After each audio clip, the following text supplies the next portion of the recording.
What up, gang? I've been sick for a few days, so I've not done any videos, but I haven't forgot about you. Don't worry.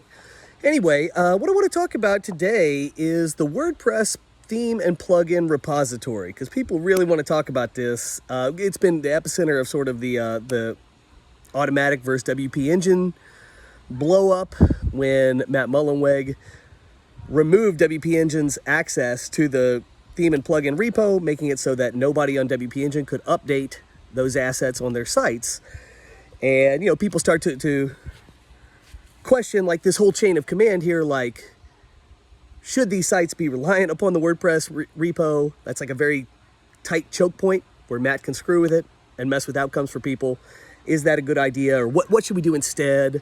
These are the questions people are asking. And I want to throw my 2 cents into the ring here, because nobody has the same opinion as me, so of course I got to share it. And that is, the theme and plugin repo does not need to exist. It offers only the very slightest convenience, guys. Think about it. The slightest convenience. Here's the slight convenience it offers. It also is balanced out by a negative, which I will get into. But here's the slight convenience. The convenience is, within your interface, you can go into themes or plugins, go browse or search for the ones you want, and download it right there. But is that really that big of a deal? I mean, you can't go on the internet and do the same thing?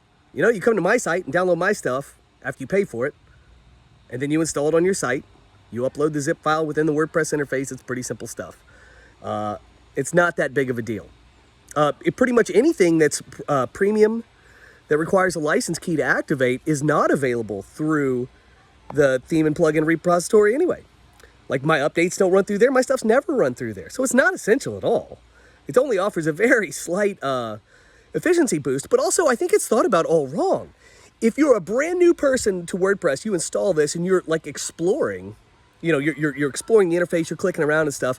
It might be cool to explore themes and plugins, but I mean, what percentage of people actually do this in 2024 and beyond? I gotta think it's almost nobody. Practitioners are the ones doing the installs now. We know exactly the loadout kit we're gonna have. We're not going into the plugin screen and searching for stuff. I mean, here's when I use it. Here's when I use it. I know that if I'm working on a site and I want to do some troubleshooting, I will go in and type PHP my admin, so I can use the PHP my admin. It's a database tool, so I can use that and mess with the database and figure out what the hell's wrong. That's the only time I ever use it. That's the only thing I ever type in there. That's the only thing I do. So I don't go type in, like, MemberPress. Like, I go to MemberPress and download the package and install it myself. I would never do that through the UI. I don't even know if you can access it that way. So this whole, all this focus on that is very odd to me. It's like, bros, we don't actually need it. It's non-essential. That we could just eliminate this choke point right away and remove one source of power that Matt has. It's so goofy. So this idea that the theme and plugin repository is necessary is daft. It's just wrong. It's not necessary. It's not really adding any efficiency. And so I said I would get into the negative of that. Like I said, I already kind of mentioned it. It's this exploratory idea that we go in there and just, like, look for stuff and start adding it to our sites. Well, this is just fundamentally wrong. If you're going through plugins and, like, ho-hum, oh, this looks fun, let me add this. If you're adding a bunch of plugins to your site, you're just making it slow and shitty, gang. Like, hello, wake up. This is not the time to be like, this is like going to the grocery and just throwing everything you pass into your cart. And you get to the checkout and it's like $600. You're like, yeah, that's unfortunate. Yeah, dumbass, you didn't need all that stuff. Don't get it out of your cart. So I don't even, it doesn't make a lot of sense under scrutiny. We just, like, kind of accept it because it's been around for so long, but nobody steps back and gives an honest assessment. It's like, maybe we don't need this. We don't. So anyway, some people are like, oh, if you build a new system, make sure it has this. Why, gang? Why? No, we don't need it. All you need to do is to be able to upload a zip file and add it to your environment. And if everything works that way, then we're fine.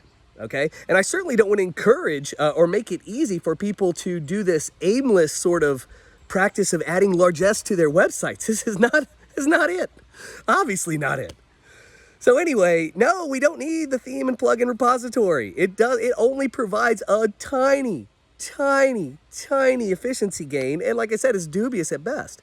Okay, and then the other part of this I want to address is updates. Well, like, how will these theme and plugin authors issue updates if not through there? Guys, for WordPress, the core piece of software, whatever it is, WordPress or something else, it's easy to provide an API type pathway for these theme and plugin developers to, be able to update their stuff.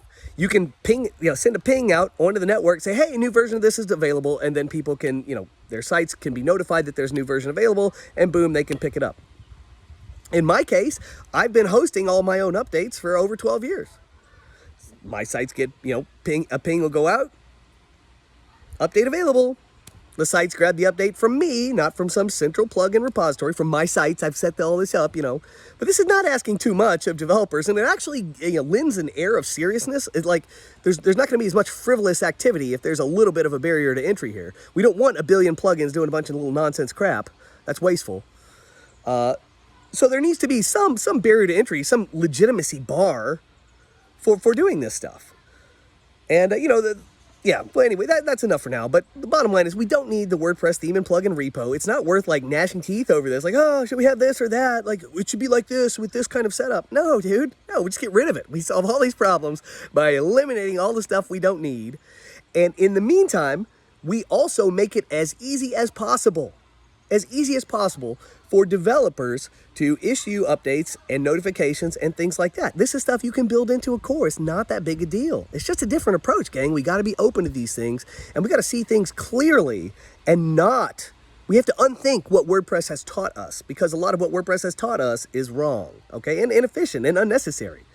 Simple, efficient, clean, clear.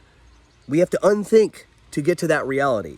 And I want to encourage you to start unthinking your way out of this WordPress mess as soon as possible. Later.